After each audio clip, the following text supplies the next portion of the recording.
তোমার বললাম যে আমি বাপের বাড়ি যাবো না শ্বশুর বাড়ি যাবো, দিন গেলেই বাপের বাড়ি যাচ্ছি, দিন গেলেই বাপের বাড়ি যাচ্ছি। তোমার এই যে করছে বাপের বাড়ি যাওয়া তুমি না, আর তো বাপের বাড়ি কি তোমার?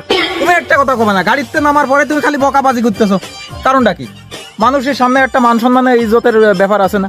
মান সম্মান থাকে ছাই যদি তোর, তাহলে এতগুলো বাচ্চা কাছে দেখতো একটা সাথে আমার মিল নেই।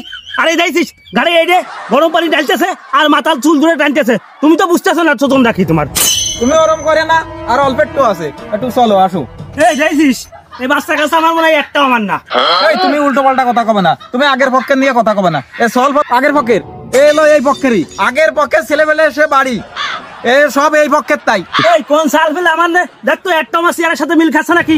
এর সংসার আর করা যাচ্ছে না, তুমি তোমারটা নিয়ে চলে যাও, তোমার কটা নিয়ে চলে যাও, আমি আমার এই একটা নিয়ে আমি চলে যাচ্ছি, তোমার সাথে আর সংসার করবো না। আমার নাম শিউলি, বাইবিয়ে চিনতে কথাবার্তা কইবে। তাহলে এই দুধের বাচ্চা নিয়ে আমি এখন কি করব? এই বেহায়া মহিলা নিয়ে আমার কি আর সংসার হবে? এর সাথে আমিও সংসার করবো না। এই যে আমি চললাম, হায়